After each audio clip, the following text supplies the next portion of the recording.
जी अस्सलाम वालेकुम। तने तन्हा बाखबर सवेरा में अशफाक इसहाक सत्ती आपके सामने मौजूद है। सदफ अब्दुल जब्बार आइंदा कुछ दिनों में इंशाअल्लाह हमें ज्वाइन करेंगी। उम्मीद है कि आप लोग बिल्कुल ठीक ठाक होंगे, खैरियत से होंगे और आपकी सुबह का आगाज़ मुझे देख के मज़ीद अच्छे तरीके से हो गया होगा। तो उम्मीद है सब चीज़ें ठीक होंगी। मौसम गर्मा के हवाले से तो हम रोज़ाना आपको अपडेट दे ही रहे होते हैं कि चल क्या रहा है। कल निस्बतन शाम में जाके मैंने देखा कि मौसम थोड़ा बेहतर हो गया। अल्लाह करे कि आगे जो है वो मामलात बेहतर रहें, लेकिन मुल्क भर में जो टेम्परेचर्स हैं they are on the rise. अब आज का दिन वैसे बहुत से अहम मामलात पर हम बात करेंगे। एक तो जिस तरह से हम खबरों में भी चला रहे थे कि एक हमारा जो वर्ल्ड कप के लिए स्पॉट का ऐलान भी आज हो सकता है। एक मैच होना था लीड्स में, लेकिन वो बारिश के नज़र हो गया। दूसरी इंपॉर्टेंट चीज़ ये है कि बजट, आपको पता है कि बजट जो है वो अब जून का महीना आते ही हम सुनते हैं कि बजट पेश होगा और इस हवाले से वफाकी हुकूमत सूबाई हुकूमतों की तैयारियां होती हैं। लेकिन इस बार समथिंग इज़ डिफरेंट। वो ये है कि केपी गवर्नमेंट, जहां पर तहरीक इंसाफ की हुकूमत है, वहां पर आज बजट पेश किया जाएगा। अच्छा, उसके अंदर ज़ाहिर है कि वो ये कहा यह जा रहा है कि जो रिलीफ है वो हम चाहते हैं कि आवाम तक ज़्यादा से ज़्यादा पहुँचे, और कुछ खदोखाल जो बयान किए गए हैं उसके मुताबिक ये कहा जा रहा है कि तनख्वाहों में इजाफा होगा, फिर टैक्सों में कमी होगी, एट्सेट्रा एट्सेट्रा। लेकिन इस पर माहिरीन सवाल उठा रहे हैं कि एक ऐसे वक्त में कि जब IMF के साथ मुज़ाकरात हो रहे हैं और फिर जब आप रिलाई करते हैं मोस्टली जो फंडिंग आपको विफाक की जानिब से होती है, जो विफाक की जानिब से आपको अमाउंट दिया जाता है, तो फिर वो किस तरीके से ये बजट के जो अहदाफ हैं वो मुकम्मल हो पाएंगे, किस तरीके से उनको यकीनी बनाया जाएगा, इस पर भी हम चल के बात करेंगे। तो स्टार्ट कर लेते हैं सबसे पहले एक इंटरेस्टिंग और एक गुज़श्ता रात होने वाली डेवलपमेंट के हवाले से कि CDA की जानिब से रात गए तहरीक इंसाफ के मरकज़ी दफ्तर पर ऑपरेशन किया गया। अच्छा, अब CDA की जानिब से कहा गया कि भाई वहाँ पर तो काफ़ी तजावज़ात भी कायम की गई थी और उसके बाद जो है वो बाय लॉज की खिलाफ वर्जियाँ भी थीं। आप सोचिए इतने अरसे से ये बिल्डिंग मौजूद थी, लेकिन अभी CDA की जानिब से बहरहाल इस चीज़ का उन्हें अंदाज़ा हुआ, एहसास हुआ। और फिर मरकज़ी दफ्तर जो है सेक्टर G84 में कायम है और वहाँ पर यह कहा गया है कि उस पर एक प्लॉट पर कायम किया गया और तजावज़ात वगैरह थीं और दफ्तर को सील भी कर दिया गया है। ये गुज़िश्ता रात के मनाजिर हैं जहाँ पर आप देख सकते हैं कि धक्कम पेल जिसे कहा जाता है वो भी, हाथापाई के मनाजिर भी देखने में आई। आप भारी मशीनरी भी देख सकते हैं कि ये वहाँ पर पहुँची थी और रात भर ये सिलसिला हमने देखा कि जारी रहा।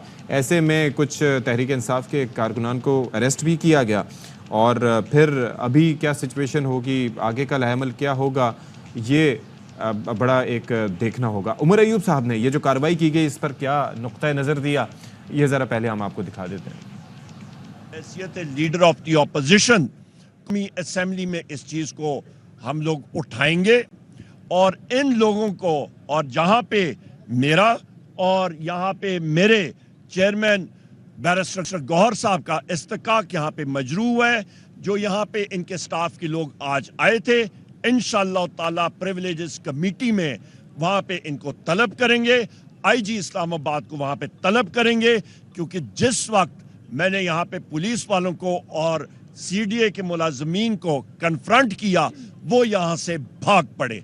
तो इस चीज़ को हम लोग शदीद अल्फाज में इसकी मुज़ामत करते हैं और इंशाअल्लाह ताला इनके खिलाफ ना सिर्फ प्रिविलेज मोशन लाएंगे बल्कि इनके खिलाफ, CDA के खिलाफ और इस्लामाबाद पुलिस के खिलाफ इन एक्शंस की वजह से हम लोग FIR जरूर दायर करेंगे। शाहबाज शरीफ को और मोहसिन नकवी को यहाँ पे डायरेक्ट अक्यूज कर रहा हूं कि आप लोग विक्टिमाइजेशन कर रहे हैं पाकिस्तान तहरीक इंसाफ की, आप लोग फैशिस्ट हो और इसका खुमियाजा आपको एक दिन भुगतना पड़ेगा। अच्छा, इसके साथ साथ आप देखा कि चेयरमैन PTI बैरिस्टर गौहर भी उनके साथ मौजूद थे और उनकी जानिब से भी इस मामले पर गम और गुस्से का इजहार किया गया और कहते हैं कि हमें इश्तियाल दिलाना चाहते हैं लेकिन हम पुरअमन रहेंगे। और जिस तरह से आपने देखा कि उमर अयूब साहब ने मोहसिन नकवी साहब और साथ ही साथ वज़ीर आज़म पाकिस्तान शहबाज शरीफ साहब को भी इस मामले पे एक्यूज़ किया है। नुक्ता नज़र बेसिकली वो ये देते हैं कि भाई ऐसी कार्रवाई करनी थी तो कम से कम हमें बता देते, थोड़ा सा हमें इस हवाले से प्रायर हमें कोई नोटिस भी नहीं दिया गया, कुछ भी नहीं आगाह किया गया और अचानक आके कार्रवाई शुरू कर दी गई, जिस तरह से उमर अयूब साहब ने कहा कि हमारा इस्तेहकाक मजरू हुआ है और ये मामला कौमी असम्बली में उठाएंगे। तो बैरिस्टर गौहर साहब ने इस मामले पर क्या नुक्ता नज़र दिया वो भी ज़रा देख लें आप। हमें कोई नोटिस नहीं मिला है। रात के अंधेरे में हमारे ऊपर ये अटैक करना ये बहुत गैर आईनी और कानूनी है। हम कल ही इंशाल्लाह हाई कोर्ट और डिस्ट्रिक्ट कोर्ट जाएंगे हम अदलिया से उम्मीद करते हैं कि हर हालत में हम आपकी तरफ देखते हैं। मेरे चीफ जस्टिस से दरख्वास्त है, ये आपके सामने हो रहा है, ये आंखों के सामने हो रहा है। रात के 12 बजे कोई नॉन कन्फार्मिंग यूज इस किस्म की बिल्डिंग का ख़त्म नहीं करते। मैं चाह रहा था मैं खुद यहाँ पहुँच जाऊँ, लॉ एंड ऑर्डर सिचुएशन ना हो। ये हमें उकसा रहे इस बात पे कि हमारी तरफ से इश्तिहाल हो। मेरी दरख्वास्त है सबसे कि पुरअमन रहे, लेकिन ये बिल्डिंग जो है, ये खान साहब की अमानत है। हमारी औरतों बच्चों पे अटैक करते रहे, फिर आप हमारे घरों तक आए, फिर आपने छुरी चलवाई रऊफ हसन साहब पे, फिर आप हमारे पास बगैर वारंट के आप इंटर हो जाते हैं। देखिए ये कोई तजावुजात नहीं है, ये हमारा नज़रिया हटाने की कोशिश कर रहे हैं, ये हमें स्टॉप करने की कोशिश कर रहे हैं, ये हमें यहाँ कोई मीटिंग रखने से डरा रहे हैं। लेकिन इंशाल्लाह ये सब कुछ कानून के मुताबिक हमारा चलेगा। जितनी मर्जी हो तुसी ज्यादती करो, जितनी मर्जी हो तुसी बिल्डिंगें गिराओ, आप बिल्डिंगें गिरा सकते हो, लेकिन लोगों का रिजॉल्व आप ख़त्म नहीं कर सकते। हमने डायलॉग की भी बात की, बस दो चीज़ें नहीं साथ साथ चल सकती हैं कि आप बंदूक भी ताने रखो, गन खोपड़ी पे आप चोचो भी रखो, और ये भी बातें। अच्छा, ये मौक़िफ़ तो आपने देख लिया, इस वक्त क्या सूरत हाल है और ये हुआ क्यों? अब्दुल कादिर से ज़रा जानने की कोशिश करते हैं, जो कि हमें ज्वाइन करें। Thank you so much for joining us. Abdul Qadir, ये ज़रा बताइए कि ये अचानक वाकई जिस तरह से ये रहनुमा फरमा रहे हैं कि कोई नोटिस भी नहीं दिया गया, इस हवाले से कोई इससे पहले आगाही भी नहीं दी गई, ये क्या अचानक रियलाइज़ किया CDA ने कि ये गैर कानूनी जगह पे हैं या फिर तजावुज़ात की गई हैं? ये मामला क्या है बेसिकली? देखिए, ये रिएक्शन या रद्दअमल लगता है जो पाकिस्तान तहरीक इंसाफ के दफ्तर से कुछ सख्त प्रेस कॉन्फ्रेंसेस हालिया दिनों में देखने में आई हैं। बैक टू बैक ये कोई दोपहर के करीब 3:15 बजे प्रेस कॉन्फ्रेंस एक होती है, उसमें थोड़ा सख्त लबो लहजा जो है वो शायद नागवार गुजरा होगा। अदरवाइज़ इशफाक, मैं आपको ये बता दूं कि ये प्लॉट जिसके ऊपर ये सेंट्रल ऑफिस कायम किया गया है, ये उस वक्त ख़रीदा गया और पाकिस्तान तहरीक इंसाफ के नाम पर मुंतकिल किया गया 7 जुलाई 2020 को। उसका नोटिफिकेशन मेरे पास मौजूद है। अच्छा। जब पाकिस्तान तहरीक इंसाफ की हुकूमत थी, बानी PTI उस वक्त वज़ीर आज़म थे, और PTI के इस्लामाबाद में जो मरकज़ी रहनुमा थे उस वक्त अली नवाज अवान, जो इस वक्त 9 मई के वाक़यात के बाद PTI छोड़ गए, वो उस वक्त CDA के यानी कैपिटल डेवलपमेंट अथॉरिटी के मुआविन खसूसी थे बराए वज़ीर आज़म। ओके। तो ये कैसे मुमकिन है कि एक सियासी जमात अपना दफ्तर कायम कर रही है वफाकी दारुल-हुकूमत में, कैपिटल डेवलपमेंट अथॉरिटी में जो मुआविन खसूसी हैं वज़ीर आज़म के, वो PTI के उहदेदार हैं, हुकूमत PTI की है, वज़ीर आज़म PTI का है, और वो कोई नाजायज़ बिल्डिंग जो है वो तामीर कर लें इतनी ज़्यादा। तो वो अच्छा। उस वक्त के सेक्रेटरी जनरल जो थे अरशद दाद, उनके वो नाम के साथ जो सरताज नामी कोई शख्स बताया गया है कि जिसका कोई प्लॉट है जिसके ऊपर ये तामीर किया गया, वो ट्रांसफ़र लेटर मौजूद है। 7 जुलाई 2020 का ट्रांसफ़र लेटर मंजर आम पे आ चुका है, और उसमें वाज़े तौर पर ये लिखा गया है कि ये प्लॉट जो है ट्रांसफ़र हो गया किसी शख्सियत के नाम पे नहीं, पाकिस्तान तहरीक इंसाफ के नाम पे। ओके। वो मुंतकिल किया जा चुका है, और ये जब मुंतकिल हुआ उस वक्त पाकिस्तान तहरीक इंसाफ की हुकूमत थी। खैर, इस प्लॉट पर जिस पर ये बिल्डिंग कायम है, उसके अकबी हिस्से में कुछ काफ़ी ज़्यादा खाली जगह मौजूद है, जहाँ पर कुछ कैबिन नुमा कंटेनर जो हैं वो रखे गए थे, लगाए गए थे। और उसमें हम चूँकि रोज़ाना की बुनियाद पे कवरेज के लिए जाते रहते हैं, तो उसमें क्या होता था वो मैं बता देता हूँ, क्योंकि दफ्तर में बहुत ज़्यादा लोगों का आना जाना है, तो उनको चाय पानी पिलाने के लिए वो जो किचन का थोड़ा सा सामान है, या थोड़े से बेंचेस लगाए गए, और वहाँ पर लेकिन जाहिर है कि वो जगह PTI की नहीं थी, ये तो हम मानते हैं ना कि ये जगह उनकी नहीं थी। देखें, जहाँ पर ये सारा बिल्डिंग तामीर की गई है वो PTI की मलकियत है। उसके अकबी हिस्से में जो खाली जगह है, जी मैं उसी को तजावुज़ात का नाम दिया जा रहा है ना, आपने कहा कंटेनर भी है। अच्छा, दूसरा एक और फैक्टर भी है ना, मैं आपने जिस तरह से तस्करा किया ना, वही उसी में से सवाल निकल जाते हैं कि एक तो PTI की गवर्नमेंट थी, यानी कि उस वक्त ज़ाहिर है कि उनके अपने वज़ीर आज़म थे, फिर मुआविन ख़ुसूसी बराए CDA भी तहरीक इंसाफ के ही थे। तो ऐसे में बाज़ औक़ात लोग ये भी इल्ज़ाम लगा देते हैं कि जी उस वक्त तो हो सकता है मुमकिन तौर पर प्रेशराइज़ किया गया CDA को, एक अब्यूज़ ऑफ पावर की भी बात की जा सकती है मुमकिन तौर पर। इस बार ये जो CDA के हुकाम यहाँ पर पहुँचे हैं, ज़ाहिर है कार्रवाई तो उनकी जानिब से की गई है, उनकी जानिब से मौक़िफ़ क्या अपनाया गया, अपनी बात को सही साबित करने के लिए डॉक्यूमेंट क्या प्रोड्यूस किया गया, या ऐसे ही आके उन्होंने बस ये ऊपर से ये जो मतलब ये कि कार्रवाई शुरू कर दी? देखें, डॉक्यूमेंट कोई एविडेंस सामने नहीं लाया गया। एक प्रेस रिलीज जारी की गई थी गुज़िश्ता रात, उस प्रेस रिलीज में ये लिखा था कि जिस प्लॉट के ऊपर ये बिल्डिंग तामीर की गई है वो बेसिकली किसी साहब का वो बताते हैं सरताज नामी कोई शख्स है उसके नाम पे है। लेकिन जो डॉक्यूमेंट अब हमारे सामने आया है, जो पाकिस्तान तहरीक इंसाफ की जानिब से ऑफिशियली प्रेजेंट किया जा रहा है, उसके अकॉर्डिंग वो सरताज नामी शख्स से ये प्लॉट मुंतकिल किया गया है पाकिस्तान तहरीक इंसाफ के नाम। आपकी बात बिल्कुल, हाँ 2020 में आपकी बात बिल्कुल दुरुस्त है कि उस वक्त पीटीआई की हुकूमत थी तो प्रेशराइज किया जा सकता है और बहुत सारे टैक्टिक्स होते हैं, लेकिन ये कैपिटल डेवलपमेंट अथॉरिटी है, इसमें एक पूरा रिकॉर्ड रहता है। ऐसा नहीं है कि आप किसी की भी ज़मीन पे कब्जा करके कुछ भी कर लें प्रेशराइज करके और वो रिकॉर्ड के बगैर हो जाए। अगर कोई चीज़ बाज़ाब्ता रिकॉर्ड में है, दस्तखत के साथ है और उसके ऊपर सीडीए की जानिब से लेटर्स इशू हो चुके हैं, तो दैट मीन्स कि उसमें तो कोई फ्रॉड हो नहीं सकता। और अगर अगर अगर अगर ऐसा मफरूजे की बुनियाद पे कह भी दिया जाए कि अगर कुछ बेज़ाब्तगी अगर लेट्स से कि सीडीए के मुताबिक थी भी, तो there is a mechanism, there has to be a mechanism कि किसी को मतलब आगाह किया जाए। यहाँ पर तो कच्ची आबादियों को हटाने के लिए आपको पता है एक लंबी तवील एक जिद्दोजहद करना पड़ती है। ये अचानक ख्याल आया सीडीए हुकाम को, या इससे पहले कोई लेटर्स लिखे गए थे इस दफ्तर से मुतालिक, या इससे मुतालिक इसके साथ जो मुतालिका जगह है वहाँ उससे मुतालिक? देखिए, जो सीडीए की जानिब से प्रेस रिलीज जारी हुई है उसमें ये बताया गया है कि एक लेटर 2019 में जारी किया गया, एक 2020 में जारी किया गया। वो जो लेटर निकालने का एक सिलसिला है वो अभी तक मंजर आम पे नहीं आए कि क्या क्या लेटर्स थे। अच्छा। लेकिन अपनी प्रेस रिलीज में उन्होंने ये बताया है कि हमने तनबीह की थी, और ये कोई रिसेंट तनबीह नहीं है, कोई 5-6 महीने में या 2-3 महीने में कोई नहीं है। वो बता रहे हैं 2020 में की थी, 2021 में हुई थी। अच्छा। ये पहले भी एक रिवायती कार्रवाई हो चुकी है। अगर बिलफर्ज इस्लामाबाद जैसे शहर में मुझे भी रहते हुए बहुत अरसा हो गया, 1 दहाई से ज्यादा यहाँ पे रहा हूँ, ऐसा मैंने कभी नहीं देखा कि किसी शख्स के प्लॉट के ऊपर कब्जा हुआ हो और वो इतने सालों तक चल जाए।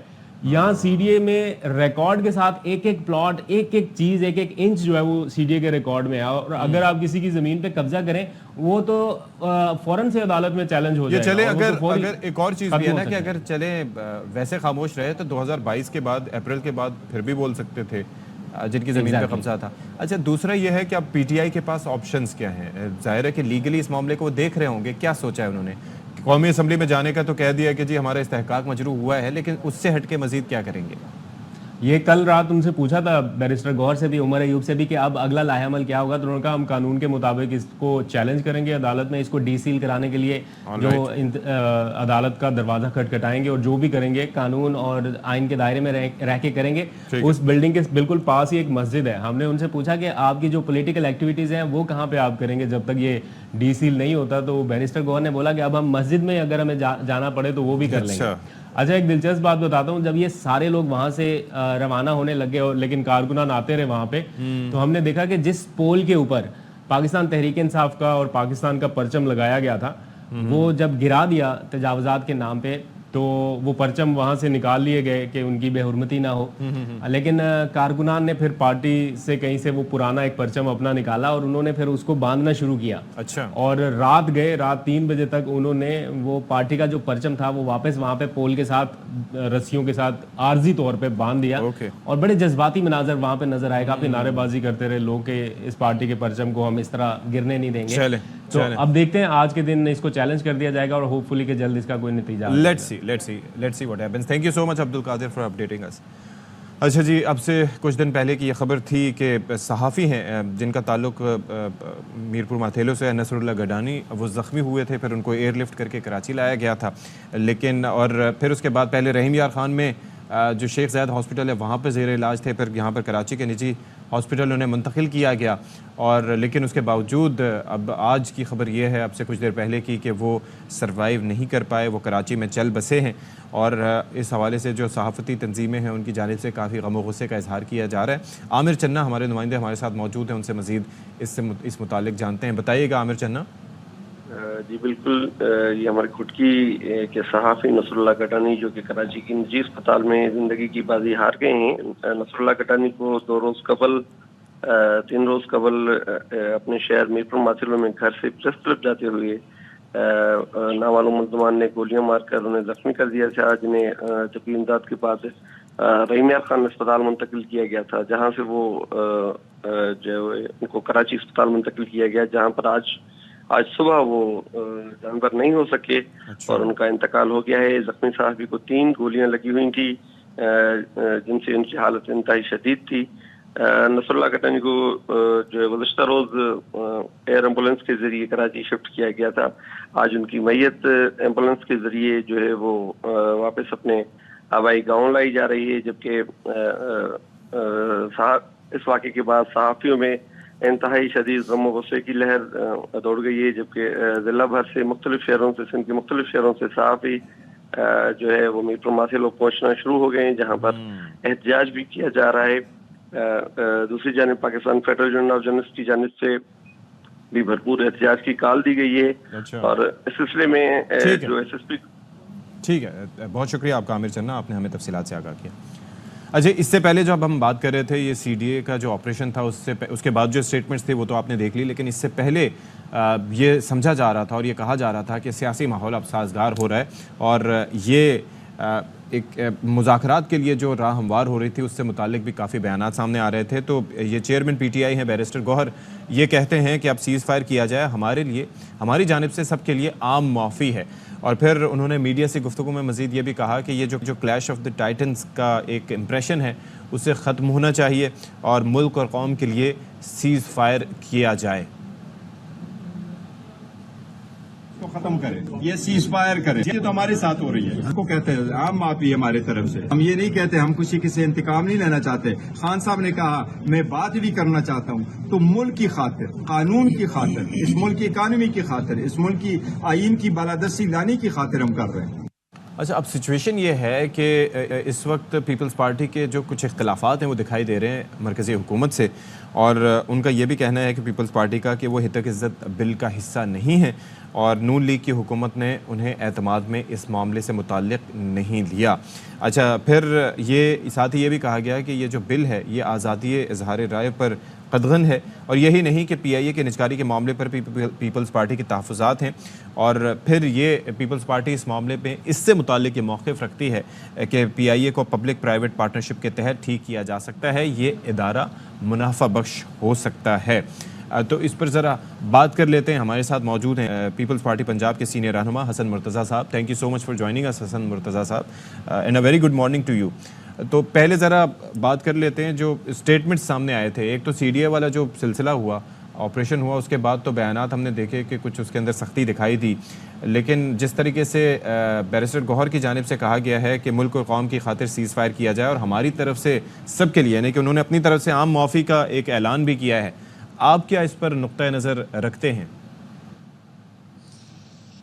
देखें जी, ऐसे ऑपरेशन जो है मेरा ख्याल है वो तो रेगुलर बुनियादों पे अगर हो रहे हो, रोज की बुनियाद पे अगर कोई इंक्रोचमेंट है, कोई गलत कंस्ट्रक्शन हुई है, तो फिर तो उस पर किसी को कोई एतराज़ नहीं होता। लेकिन एक बड़े मखसूस टाइम में और एक मखसूस इमारत को या किसी भी पॉलिटिकल पार्टी को, तो मैं समझता हूँ कि इन ऐसी चीज़ों को टारगेट करना वो वैसे ही मुनासिब नहीं है।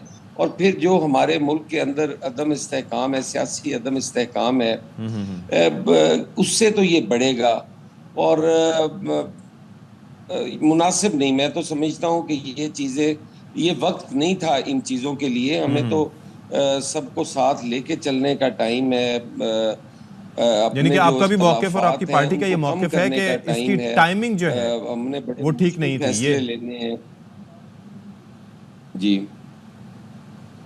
हसन साहब, मैं ये जानना चाह रहा था कि यानी कि आपकी पार्टी का भी यही मौक़िफ़ है कि इस तरीके से चीज़ों को हैंडल नहीं होना चाहिए, बिलखुसूस वफाकी दारुल हुकूमत में, क्योंकि ये आज के दफ्तर तो है नहीं, इसको 4-5 साल हो चुके हैं, ट्रांसफ़र भी हो चुका है, और बग़ैर किसी लेटर के, बग़ैर किसी उससे पहले इंतबाह के इस तरह की कार्रवाई, वो भी रात गए।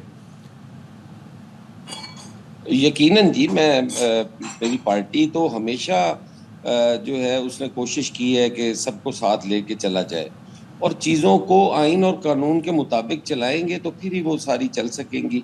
अगर उनके सामने कोई चीज़ थी इस इमारत के अंदर, तो वो उनको इन्फॉर्म करते, टाइमली इन्फॉर्म करते, वो उस पर अपनी जो कानूनी चाराजोई थी वो करते और इन चीज़ों को रेगुलराइज किया जाता, ना कि रात के अंधेरे में आप आएँ और किसी का घर गिरा दें, किसी का ऑफिस गिरा दें।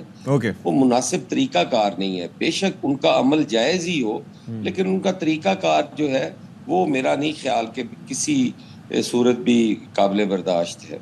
अच्छा, इसके साथ साथ जो अब उनकी बातचीत से मुतालिक जो बयान सामने आया है चेयरमैन पीटीआई की जानिब से, वो कहते हैं कि हम बातचीत करना चाहते हैं और ये जो क्लैश ऑफ द टाइटन्स है इसको ख़त्म किया जाए, ये जो इम्प्रेशन है इससे मुतालिक उसको ख़त्म किया जाए और हमारी तरफ से सबके लिए आम माफ़ी है।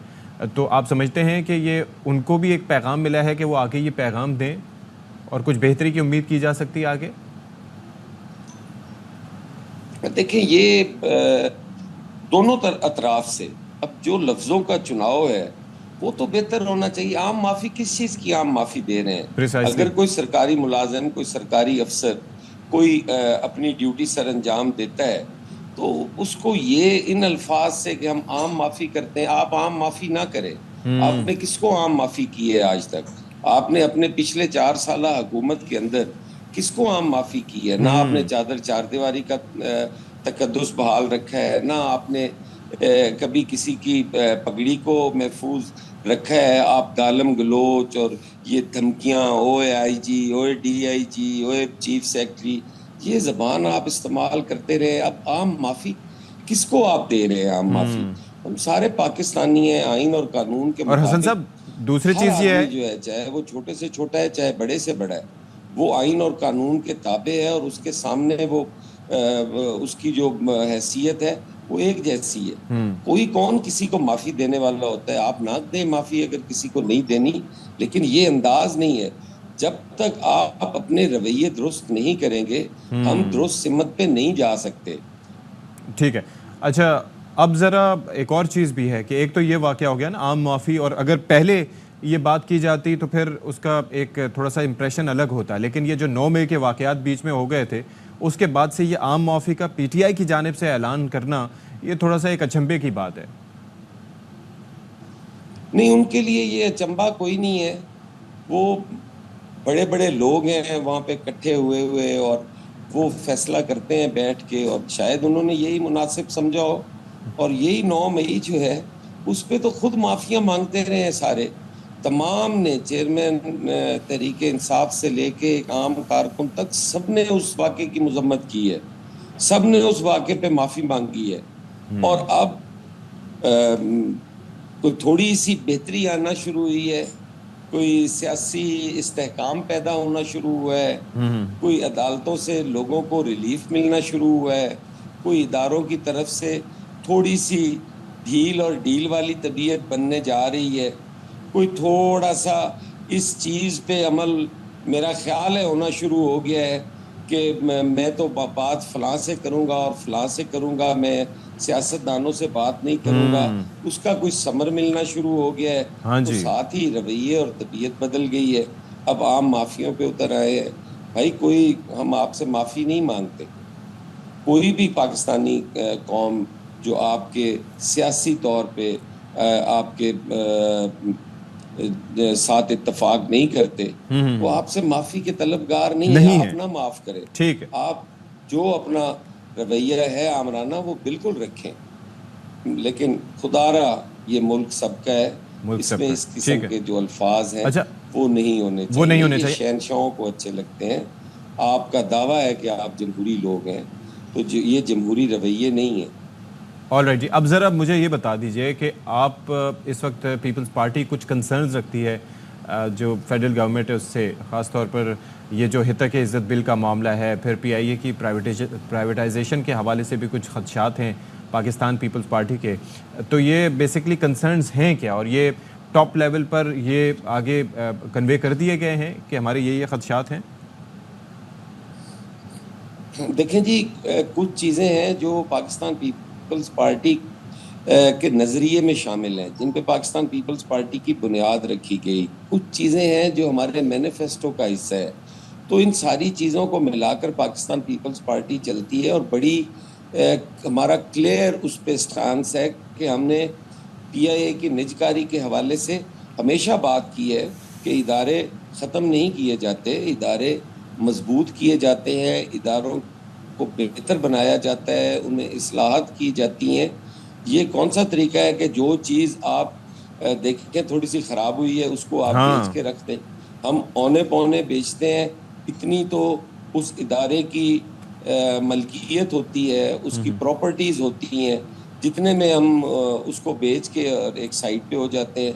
यही पीआईए एक दिन इतनी बड़ी एयरलाइन थी, दुनिया की नंबर 1 एयरलाइन थी। जी, हमने once कई upon a time। ममालिक की एयरलाइंस जाके एस्टेब्लिश की। आज हम अपनी एयरलाइन के पीछे पड़े हुए हैं और उस कौमी एयरलाइन को हम बेचना चाहते हैं। तो इसके पीछे और कई साजिशें हैं। पाकिस्तान पीपल्स पार्टी तो उस पर बड़ी क्लियर है कि हम निजकारी के हवाले से बिल्कुल मतलब वो एक पेज पे एक्सेप्ट नहीं है करेंगे, उनके ठीक है। साथ। वो अच्छा, अब हमारे जरा साथ बैठे, ये जो बात हितक करें। इज्जत बिल का मामला है, इस पर आपके क्या कंसर्न्स हैं? कि जाहिर है कि कहा यह जा रहा है कि ये आज़ादी इजहार पर एक तरह से कदगन के मुतरादिफ है ये बिल। देखिए, ये हतक इज्जत का जो बिल है, ये पाकिस्तान पीपल्स पार्टी सबसे बड़ी विक्टिम है। जब हम 11 साल हमारी क़यादतों ने जेल काटी और 11 सालों में टीवी स्क्रीन पे बैठ के हमारे सहाफ़ी भाई हमारी करैक्टर असैसिनेशन भी करते थे, हमें हर रोज़ मुजरिम भी ठहराते थे, और हमारे साथ बड़ी ज्यादती हुई। लेकिन जब हम 11 साल के बाद बाइज्जत बरी हुए अदालतों से, तो उस वक्त कोई उन पे कोई कानून लागू नहीं होता, किसी ने उनकी मजम्मत नहीं की, किसी ने उन्हें ये नहीं कहा कि आपकी जो साफ़ती जिम्मेदारियां थी वो आपने पूरी नहीं की। इन तमाम तहफ़्फ़ुज़ात के बावजूद पाकिस्तान पीपल्स पार्टी जो इजहार राय पे कदगन है या पाबंदी है, उसके मुखालिफ है। हम हमेशा ये सोचते हैं कि ये साफ़ी हमारी हर तहरीक का हरावल दस्ता रहे। ठीक है। इन पे ये पाबंदियां, इन पे ये कदगने, ये बिल्कुल मुनासिब नहीं है। और बीबी शहीद का बड़ा क्लियर मौक़िफ़ था इस पे, और वो हमेशा साफ़ियों की बात करती थी, आज़ादी राय की बात करती थी।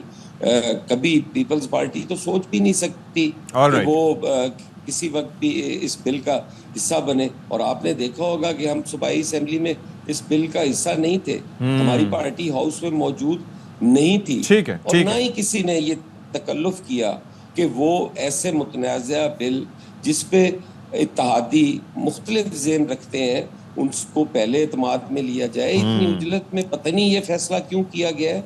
हमारा मौक़िफ़ तो ये है कि आप तमाम स्टेक होल्डर्स को बुलाएं, आप साफ़ती जो नुमाइंदा तंजीमें हैं उनको बुलाएं, बैठें, उनकी अमेंडमेंट्स लें, उन पे गौर करें, उन पे फिक्र करें, उसको बैठ के अगर वो कोई काबिल अमल है तो उसको आप अपनी अमेंडमेंट उसमें शामिल करें। बिल्कुल। और अगर नहीं है तो कम से कम उन्हें एतमाद में तो हमें लेना चाहिए।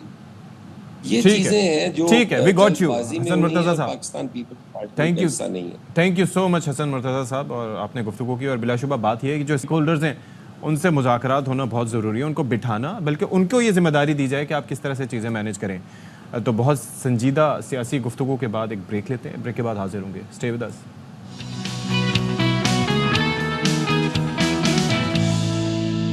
आपका खैर मकदम करते हैं प्रोग्राम में। और एक आते साथ ही जो मौजूदा हुकूमत को ये जो स्कैंडल पड़ा है उसकी पहली अभी तक सुलझ नहीं पाई है। ज़ाहिर है कि कहा जा रहा है कि निगरान हुकूमत के दौर में ये सिलसिला शुरू हुआ था और ज़रूरत से ज़्यादा गंदम दरआमद यानी कि इम्पोर्ट की गई थी, और फिर अब सिलसिला ये है कि किसान उस सारे मामले पे परेशान हैं। अब तहकीकाती कमेटी एक बनाई गई थी और उसके ऊपर आपने देखा कि कुछ नज़ला जो था कुछ अफसरान पर इसका गिरा है। ताहम इंक्वायरी कमेटी की रिपोर्ट और साबिक निगरान वज़ीर food security doctor Kausar Abdullah Malik के इंकशाफात ने कई सवालात खड़े कर दिए हैं। तो इस पर ज़रा एक रिपोर्ट पहले आपको दिखाते हैं, फिर मज़ीद इस पर बात करेंगे तफसीलन। जी, रिपोर्ट तो आपने मुलाहजा कर दी, अब इस पर ज़रा बात कर लेते हैं। Head of the investigative cell Naeem Ashraf Bhatt sahab हमारे साथ मौजूद हैं। भट्ट साहब, ज़रा बताइएगा कि कुछ तो हमने अपनी रिपोर्ट में इसका अहाता करने की कोशिश की, आपने जब खोज लगाई तो अंदर की खबर क्या निकली, ये क्या मामला है सारा? इशफाक साहब, जब ये खबर पहली दफ़ा ARY ने ब्रेक की, सारी रिपोर्ट बताई, तो उस वक्त ये इब्तदाई रिपोर्ट थी और ये इन्हीं की गवर्नमेंट की बनाई कमेटी की रिपोर्ट थी। इसके बाद किसी तहकीक की किसी चीज़ की ज़रूरत नहीं थी। एक्शन लेना था या नैब को या FIA को मामला भेजना था, वो नहीं हुआ। उस वक्त मुझे याद है कि जब ये खबर ब्रेक की तो आखिरी सवाल हमारे एंकर फैसल साहब ने पूछा था कि अब होगा क्या, तो हमने उस वक्त बताया था कि जब जो कंसर्न लोग हैं, रेलिवेंट लोग, उनसे जिनसे भी बात हुई तो वो रिलक्टेंट लगे एक्शन लेने पर। उससे लगा कि बहुत ज़्यादा दबाव है, को बास शख्सियात हैं, तो वो उस वक्त हमें लगा कि ये होगा। अब तो प्रैक्टिकली ये हुकूमत ने करके दिखा दिया, उसको पूरा गोल करके। अब एक कमेटी और बनाई, उसने पहले 15-20 दिन लगाए और निकला क्या, 4 अफसर जो उसमें है ही नहीं थे पहले वाले में, उन 4 अफसरों का मामला ये है जिनको वो कार्रवाई मुअत्तल किया है। उनका ये था कि बाद में जब नून लीग की हुकूमत आ गई तो फिर क्यों दरामद जारी रही, आपने रोकी क्यों नहीं। लेकिन असल मुद्दा तो पहले का है कि ये हुई क्यों, दरामद करवाई क्यों गई जब 43 लाख मेट्रिक टन मौजूद थी और 35 लाख मेट्रिक टन इतनी ज़्यादा मंगवा ली। वो जिसने मंगवाई, जो सेक्रेटरी थे फूड सिक्योरिटी के, जिनका जिक्र भी उस वक्त के निगरान वजीर कर रहे हैं, और फिर जो ऊपर काबीना थी उसको हेड ज़ाहिर निगरान वजीर आज़म कर रहे थे काकर साहब, फिर वजीर ख़जाना उस वक्त के और जो वजीर कॉमर्स हैं, ये सारे जिनकी जिम्मेदारी थी ECC जिन्होंने मंजूरी दी, कोई जिक्र नहीं, किसी को कुछ नहीं कहा गया, यानी पूरी तरह इसको कवर अप कर दिया गया है। लेकिन ये इशफाक, ये आपको बता दूं, ये इतना क्लियर और बड़ा स्कैंडल है कि ये दब नहीं सकता। उसकी मिसाल ये है कि इस तरह के कुछ लोग जो बड़े एक्टिव हैं, जैसे अजहर सदीक एक बड़ा नाम है वकला में, उन्होंने पूरे सबूतों के साथ, जिसमें ARY के ये इंटरव्यूज़ का जिक्र भी है, वो उन्होंने नैब में कंप्लेंट बाकायदा तहरीरी तौर पर कर दिया, वो रिकॉर्ड का हिस्सा है। अगर उधर नहीं होती तो उन्होंने कहा मैं अदालत जाऊंगा। इसी तरह और भी बहुत सारी किसान तंजीमें हैं, नदीम अफजल चंद वो एज ए काश्तकार सियासतदान तो हैं, उन्होंने भी कहा है। तो ये एक दफ़ा जब ये आ जाती है रिटर्न में और कंप्लेंट, उसको कभी ना कभी खुलना होता है। और आपको पता है यहाँ पर हमारे मुल्क में इतनी मिसालें हैं कि हुकूमतें बदलती हैं तो वो फिर कंप्लेंट्स पुरानी निकल आती हैं, बल्कि नई कंप्लेंट्स भी आ जाती हैं। इसलिए ये दबना शबना कोई नहीं है, जितना मर्जी कर लें। वक्ती तौर पे मुस्लिम लीग नून ने, लेकिन बात वही है ना कि justice delayed is justice denied, ये वाला चक्कर हो जाता है कि ताखीर इतनी हो जाती है तो फिर उसमें वो नहीं रहती। इसमें एक चक्कर मुझे ये बताइएगा कि एक तो चलें ये बाज़ औक़ात कहा जाता है ना कि जी नेग्लिजेंस है, ये है, फिर स्केप गोट्स ढूंढी जाती हैं। ये जो मामला है, यानी कि इतना स्टॉक होने के बावजूद 43,65,220 मेट्रिक टन, उसके बावजूद 35 लाख टन से ज़्यादा इंपोर्ट की गई, इसका जाहिर है कि बेनिफिशरीज तो होंगे ना, कि जिन्होंने फ़ायदा उठाया होगा इस सारी सूरत हाल से, उनका कुछ नाम या कुछ चीज़ें सामने आई हैं? फाक साहब, वो तो हमने पहले दिन ही सारा कुछ बता दिया था। मिसाल के तौर पे जो सेक्रेटरी फूड सिक्योरिटी थे जिन्होंने समरी मूव की थी, वो उस वक्त कैप्टन महमूद थे। फिर जो वज़ीर ख़जाना जो थी ECC में जिन्होंने मंजूरी दी, फिर वज़ीर कॉमर्स एजाज गौहर थे, उनके सेक्रेटरीज थे, इन्होंने मंजूरी दी। फिर वज़ीर आज़म खुद ऑन भी कर रहे हैं कि उन्होंने मंजूरी दी जब कैबिनेट का मीटिंग हुई एज ए हेड। असल में ये आप समझ लें इशफाक के, जिस तरह मुस्लिम लीग नून को निगरान हुकूमत ने, आपको पता ही है सियासी बात चली जाती है कि किस तरह नवाजा गया, अब वो पे बैक कर रही है मुस्लिम लीग नून उन्हीं निगरानों को। अब जाहिर है वो, और जो आप स्केप गोट कह रहे हैं ढूंढी जाती है यहाँ पर, इसलिए वो नहीं 1 या 2 को कर सकते कि वो फिर बोलना शुरू कर देंगे। वो फिर स्केप गोट जो है वो खामोश नहीं रहेगी, क्योंकि इसमें तो बहुत सारे लोग हैं, मिलके बांट के खाया पिया गया है। तो इसलिए इसमें कोई स्केप गोट भी नहीं है, पूरा दबा दिया है। और नए जो अफसर हैं जिनका कुछ निकलना ही नहीं है, वो महीने बाद उन्होंने, ये 2 महीने बाद अपनी कहीं और फिट हुआ उन्हें। जिस तरह कैप्टन महमूद अभी भी एक अच्छी पोस्ट पे है, सेक्रेटरी IT हैं, और वो जो और लोग थे वो भी कुछ सेनेटर बन गया है, कोई यानी कि असल बात यही है ना कि आपको याद है कि आज से 4-5 साल पहले भी आटा और चीनी स्कैंडल आया था, वो भी उस वक्त भी ये इंपोर्ट और एक्सपोर्ट का ही मामला इस तरह का था। लेकिन ये कार्रवाई नहीं होती टॉप लेवल पर, तो और ना ही ऊपर के लेवल पे कोई अपनी रिस्पॉन्सिबिलिटी एक्सेप्ट करता है। अगर ECC का इजलास हो रहा है तो दैट मीन्स के जो हेड कर रहा है ECC को, वो तो वज़ीर आज़म पाकिस्तान है, भले निगरानी क्यों ना हो, तो वो अगर रिस्पॉन्सिबिलिटी एक्सेप्ट करते उस वक्त तो चीज़ें बेहतर हो सकती थी, या थोड़ी तहकीक कर लेते।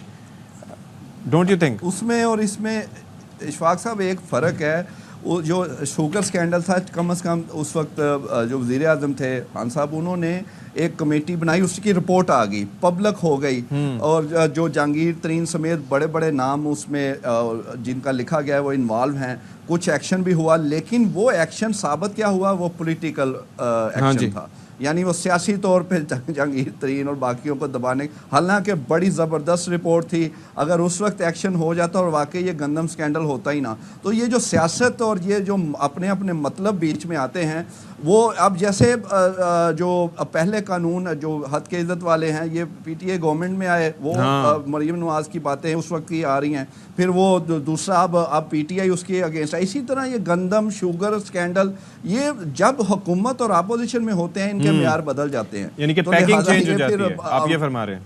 अवाम का पैसा बस लूटी जा रहे हैं और दबाई भी जा रहे हैं साथ साथ, ये सब कुछ मिले जुले हुए हैं आपस में। चलें जी, thank you so much Naeem Ashraf Bhatt sahab for being with us. एक ब्रेक लेते हैं जी, ब्रेक के बाद हाजिर होंगे।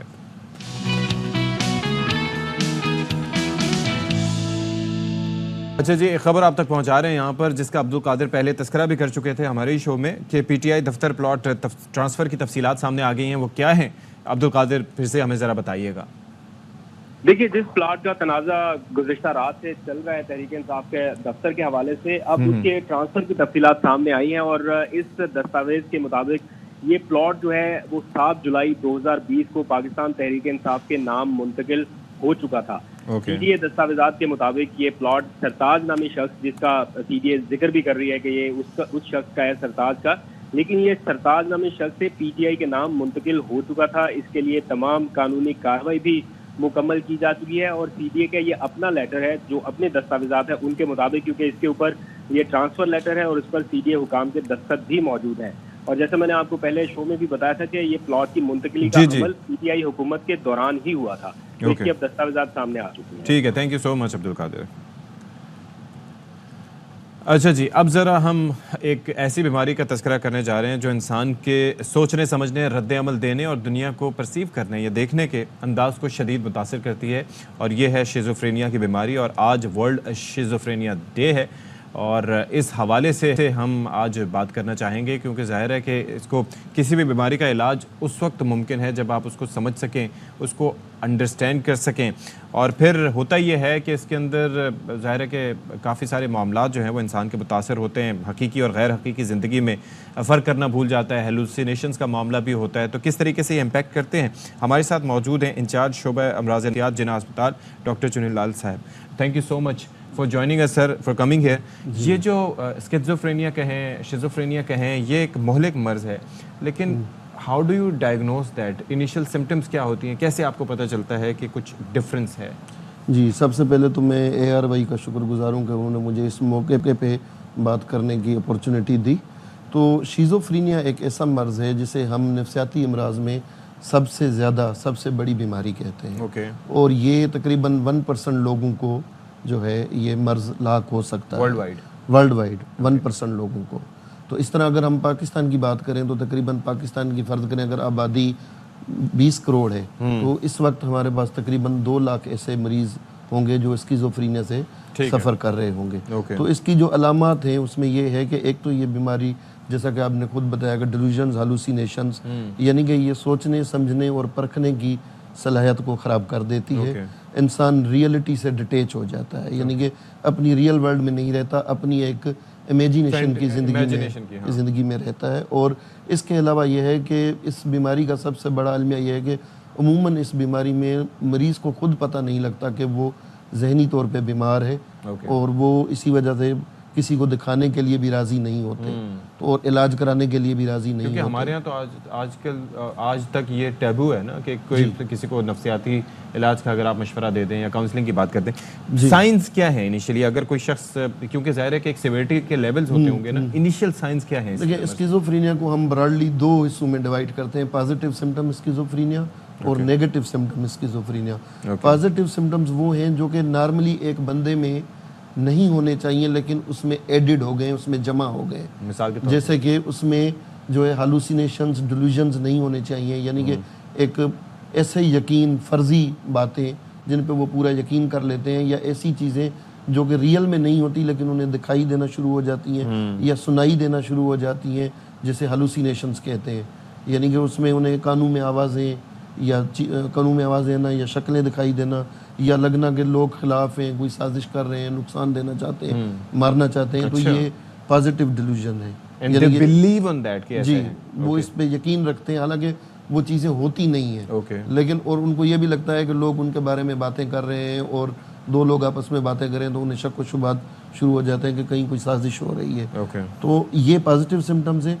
और नेगेटिव सिम्टम्स वो हैं जो कि नॉर्मली एक बंदे में जो चीज़ें होनी चाहिए लेकिन वो उनमें डिफिशेंट हो जाती है, वो उनमें ख़त्म हो जाती है। यानी कि नॉर्मली एक बंदे को सोशलाइज होना चाहिए, उसमें एक विल होनी चाहिए, एक काम को शुरुआत करने की एक चाहत होनी चाहिए, लेकिन वो बिल्कुल डिटेच हो जाते हैं, आइसोलेट हो जाते हैं और सोशलाइज नहीं होते, अपने आप को अलग कर लेते हैं और उनकी ज़िंदगी मुतासिर होना शुरू हो जाती है, वो किसी कामकाज करने के काबिल नहीं रहते। अच्छा, एक तो चीज़ ये है कि तब तक तो ये चीज़ चले ठीक है कि इंसान की अपनी ज़ात तक महदूद रहे, क्या ऐसे लोग ना चाहते हुए भी दूसरे के लिए ख़तरा बन सकते हैं?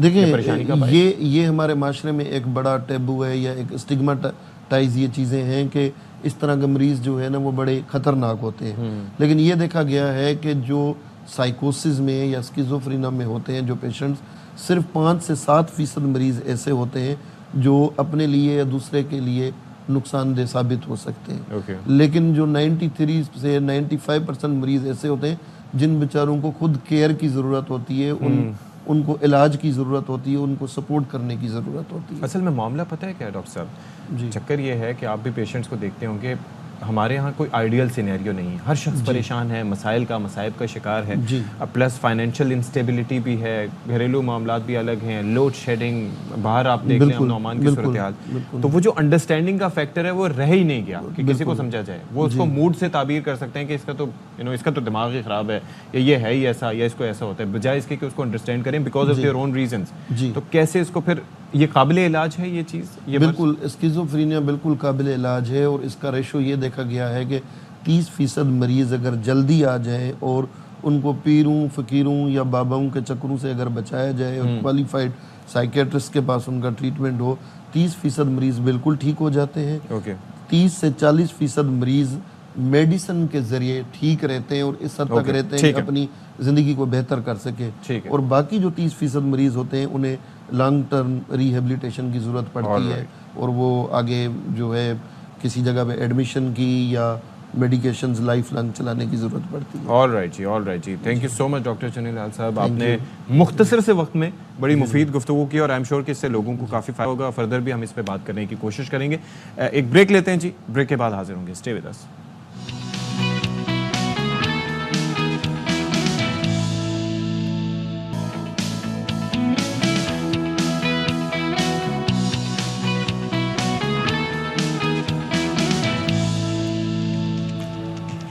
जी जनाब, बिस्मिल्लाहिर्रहमानिर्रहीम। एक बार फिर से अस्सलाम वालेकुम। जिन लोगों ने हमें अभी ज्वाइन किया है, बाखबर सवेरा तने तनहा चल रहा है।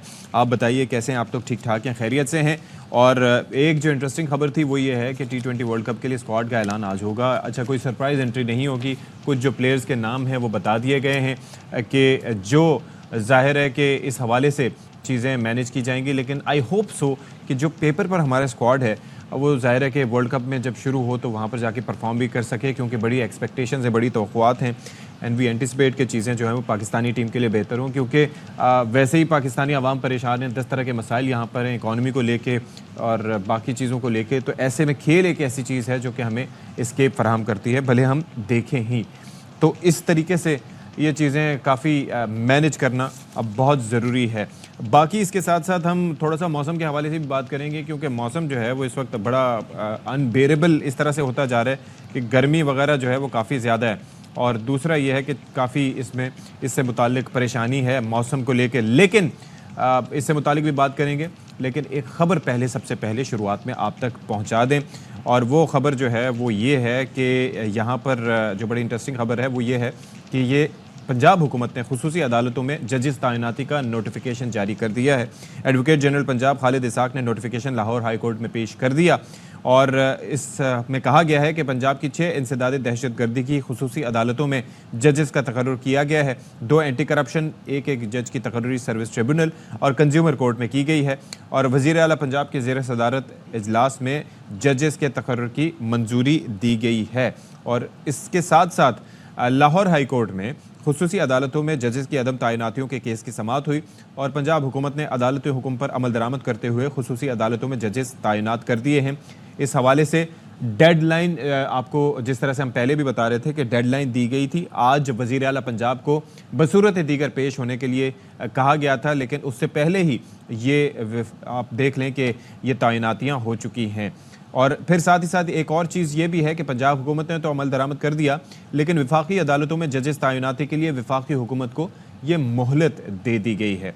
तो ये इम्पॉर्टेंट ख़बर थी जिसके मुतालिक हम आपको बता रहे थे कि ये जो जजेस की तैनाती का नोटिफिकेशन जारी कर दिया, और इससे मुतालिक काफ़ी हम ये देख रहे थे कि इस मुतालिक ये मामला जो था वो ज़ाहिर है कि एक कंसर्न का बायस था, और वज़ीर आला पंजाब को पेश होने का भी हुक्म दिया गया था अगर ये तैनातियाँ ना होती, क्योंकि इस हवाले से ये मामला जो है वो काफ़ी संगीन नौयत अख्तियार कर गया था।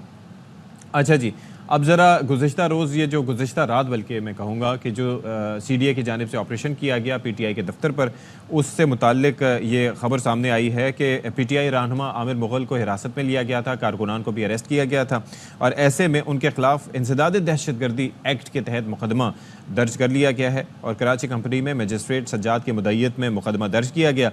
और FIR के मुताबिक आमिर मुग़ल ने ऑपरेशन के दौरान आहनी रॉड उठाया हुआ था। आमिर मुग़ल और साथियों ने हवाई फायरिंग की, पुलिस और CDA पर हमला किया, और इसके साथ साथ आमिर मुग़ल को गिरफ़्तार कर लिया, साथी फ़रार हो गए। तो ये जो मामला है इससे मुतालिक ज़ुल्क़रनैन हैदर हमें इससे मुतालिक तफसीलात से आगाह करेंगे। बताइएगा ज़ुल्क़रनैन।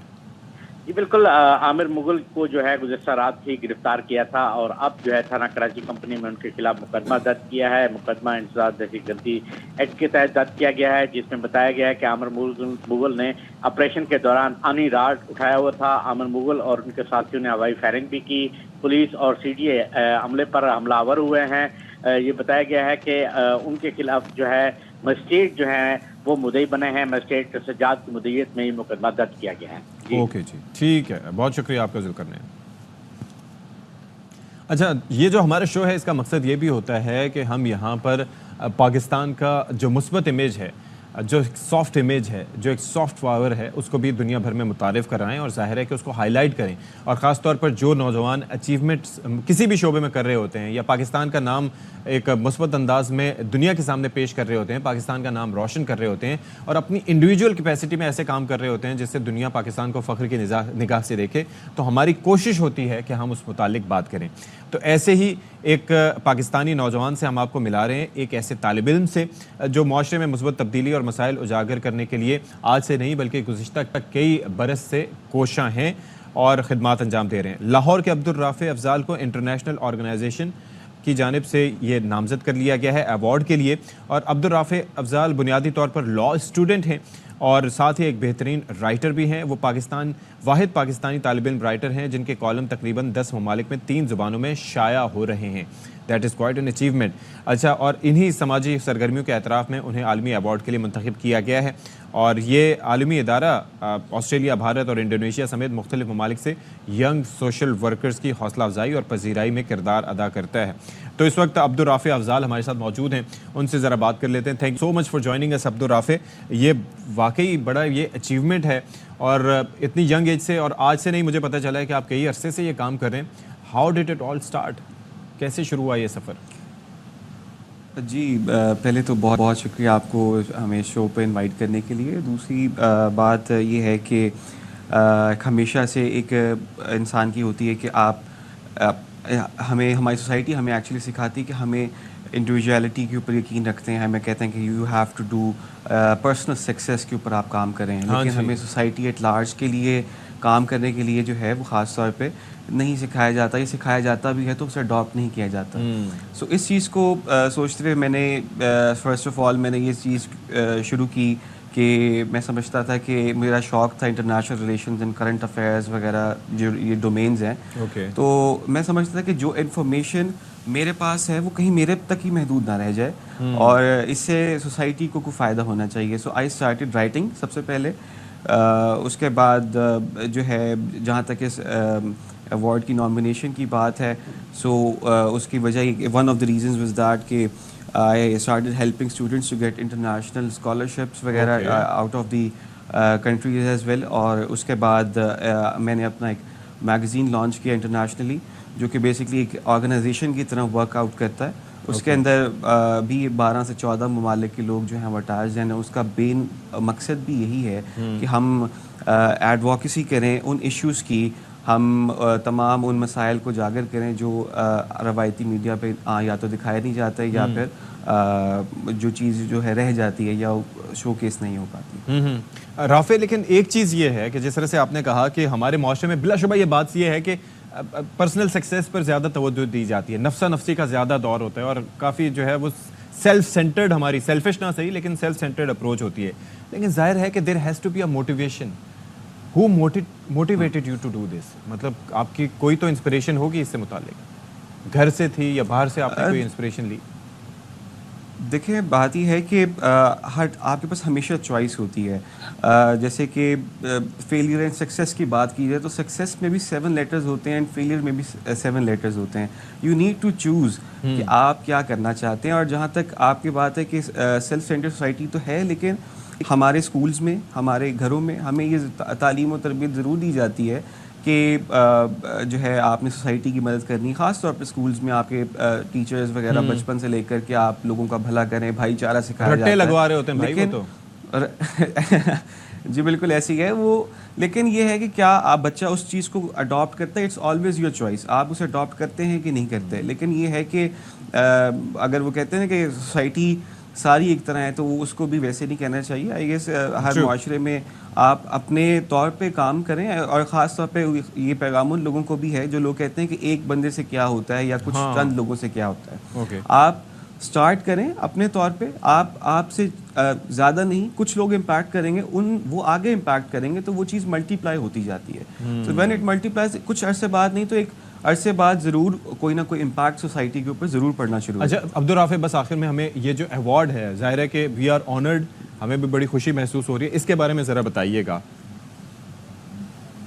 जी बेसिकली ये Asian change makers, young Asian change makers award है। तो ख़ास तौर पर एशियन ममालिक में जो यूथ है उसके अंदर इस चीज़ को नॉमिनेट किया जाता है कि जो सोसाइटी के लिए और जो कम्युनिटी एट लार्ज के लिए कोई बेनिफिशियल काम कर रहे होते हैं। सो चीज़ ये है कि जैसे मैंने आपको जिक्र किया कि एक मैगज़ीन है एंड उसके अलावा जो दीगर मैंने एक दो चीज़ें आपको गिनवाई, I am ambassador of some international universities as well. ठीक है। सो उस चीज़ को चलते पाकिस्तान में ये इस मैगज़ीन को अभी रिसेंटली हमने ज़्यादा वो किया है, जिसकी वजह यही है कि स्टूडेंट्स को ख़ास तौर पे एक ऐसा प्लेटफॉर्म प्रोवाइड किया जाए, एक इंटरनेशनल प्लेटफॉर्म, बिकॉज अपॉर्चुनिटीज़ की बहुत कमी है। एंड समटाइम्स होता ही है कि हमारी यूथ करना चाहती है, इसमें पोटेंशियल होता है लेकिन उसे मौका फराहम नहीं किया जाता। ठीक है। तो उस चीज़ को करने के लिए भी जो है ना ये चीज़ लॉन्च, एक्नॉलेजमेंट बहुत ज़रूरी है, अप्रिसिएशन बहुत ज़रूरी है। And we appreciate you Abdul Rafi Afzal. Allah Taala आपको मज़ीद कामयाबी नसीब करें और आप के मज़ीद मुफीद शहरी बन सकें, दूसरों के काम आ सकें। Thank you so much for being with us. अच्छा जी, अब हम ज़रा बात कर लेते हैं। ये भाई बात ये है कि यहाँ पर ठंडे कमरे में बैठ के इधर एसी तो सब सुकून में लग रहा है। और आप ये सोचते भी होंगे कि यार ये बंदा शदीद गर्मी में, या बहुत से लोग जो टीवी पे आते हैं कोट पहन के बैठ जाते हैं और ऐसे सुकून से बैठे होते हैं। लेकिन यकीन कीजिए कि एसी इतने सारे चलने के बावजूद जो है वो एहसास होता है कि गर्मी है। और जब भी कोई गेस्ट हमारे पास स्टूडियो में भी आता है तो मैं उससे पहला सवाल ये करता हूँ कि भाई इस वक्त दर्जा हरारत यानी कि तापमान जो है कहाँ तक पहुँचा है। तो अभी सूरत हाल ये है कि थोड़ा सा हम आपको आगाह किए देते हैं कि सिंध और पंजाब में सूरज आग बरसा रहा है। दादू की अगर हम बात करें तो वहाँ पर पारा पहुँच गया है 49 डिग्री सेंटीग्रेड तक। फिर सिक्कर और नवाबशाह में 48, हैदराबाद में 46। और एक तो ये दूसरा चक्कर पैदा हो गया, जब ब्लैक एंड वाइट दौर होता था टीवी का तो उस वक्त सिर्फ बताते हैं कि भाई ये दर्जा हरारत है और यही है। अब चक्कर ये है कि दर्जा हरारत होता है 30-35 और फील्स लाइक जाके होता है 50। ये अलग माशरा है यार, बंदा परेशान ही हो जाता है कि हम जाएं तो किधर जाएं। तो अब हम ज़्यादा भरोसा मेरे भाइयों और बहनों सब ने करना है फील्स लाइक वाले मामले पे, ठीक है। अच्छा, कराची में गर्मी जो है वो कम होने का नाम नहीं ले रही। अच्छा, इस बात को मैं ज़ाहिर है इस पे बात करना चाहूँगा कि कल कुछ शाम के वक्त में हल्की फुल्की हवा चल रही थी, लेकिन गुज़िश्ता रोज़ दर्जा हरारत 38 डिग्री सेंटीग्रेड था। आप सोचिए 38 डिग्री में हमारा ये हाल है, तो जहाँ पर 48-49 है वहाँ पर लोगों का क्या हशर होता होगा, और ख़ास तौर पर उस वक्त में जबकि हवा भी बंद हो जाए। अच्छा ये 38 में भी आप देख लें कि जो शिद्दत है यानी कि जो फील्स लाइक है वो 44 तक था। तो आप अंडरस्टैंड कर सकते हैं चक्कर क्या है। अब पंजाब में डीजी खान और भावलपुर में दर्जा हरारत 46, साहिवाल, मुल्तान, सरगोदा में 45, फैसलाबाद में 44, जबकि लाहौर में 41 डिग्री सेंटीग्रेड रिकॉर्ड किया गया। बलूचिस्तान में भी सूरत हाल कुछ मुख्तलिफ नहीं है, वहाँ शदीद गर्मी है और सिब्बी में गुज़िश्ता रोज़ पारा 48 और तुरबत में 46 डिग्री रिकॉर्ड किया गया। इस वक्त अगर मौसम अच्छा है तो शायद मलिका कोसार में मरी में थोड़ा बहुत बेहतर हो, गिलगित बल्तिस्तान की साइड पर थोड़ा बेहतर हो, कश्मीर की साइड पर बेहतर हो, या जो हम खबरों में चला रहे होते हैं कि मुल्क के बालाई इलाकों में ये है तो वहाँ पर थोड़ा बहुत निस्बतन बेहतर हो सकता है। तो अब गर्मी की शिद्दत से कैसे बचा जा सकता है? अच्छा, मैंने इस सिलसिले में ये तरीक़ेकार रखा हुआ है कि गाड़ी में छतरी लेके आप थोड़ा सा घूम सकते हैं और छतरी से आपको किसी हद तक धूप से बचा सकती है। स्टे हाइड्रेटेड, पानी अपने पास लाजमी तौर पर रखें। लेकिन सक्खर में क्या सूरत हाल हो रही है? सक्खर में लोग ये करते हैं गर्मी से बचने के लिए, और वैसे भी मुफीद है क्योंकि सर को आपने बचाना होता है गर्मी से, तो वो सर को ढांपना बहुत ज़रूरी है शदीद गर्मी से, बिलखुसूस गर्दन का ये जो हिस्सा होता है यहाँ पर। तो सक्खर में जगह जगह टोपियों के स्टॉल्स लग गए हैं, और ये अच्छी बात है कि लोग खुद ख़रीद रहे हैं, वरना टोपियाँ उमूमन पहनाई जाती हैं। वो भी अच्छा है, गर्मी के मौसम में कोई फ़र्क नहीं पड़ता इससे, अगर नीयत अच्छी हो तो ठीक है। अच्छा, अब नीदरलैंड्स में क्या हो रहा है? आप देखें कि वहाँ पर सूरज की तेज़ और ख़तरनाक शुआओं से बचने के लिए नेक्स्ट लेवल के अरेंजमेंट्स किए जा रहे हैं, क्योंकि ये जो यूवी लाइट्स हैं वो तरह तरह के जो कैंसर्स हैं उनका बाइस बनती हैं। तो ऐसे में हुकूमत की जानिब से मुफ्त सनस्क्रीन मशीन्स लगा दी गई हैं, और मीडिया रिपोर्ट्स के मुताबिक स्कूल्स, यूनिवर्सिटीज़ और पार्क समेत दीगर अवामी मकामात पर ये मशीनें नस्ब की गई हैं। और सूरज की ये जो ज़ाहिर है कि ये जो ख़तरनाक शुआएँ होती हैं, अल्ट्रा वायलेट रेज़ होती हैं, उनसे बचाने में ये अपना किरदार अदा करेंगी। और आप ये देखें कि ये मुख्तलिफ SPFs होते हैं जो कि सूरज की शुआओं से बचाने में काम आते हैं। और आप ये देखें कि ये बड़ा मुफीद इक़दाम है, बहुत ही मुफीद और मौसर इक़दाम है, और पाकिस्तान में भी जो लोग अफोर्ड कर सकते हैं उन्हें ये सनस्क्रीन्स यूज़ करने चाहिए।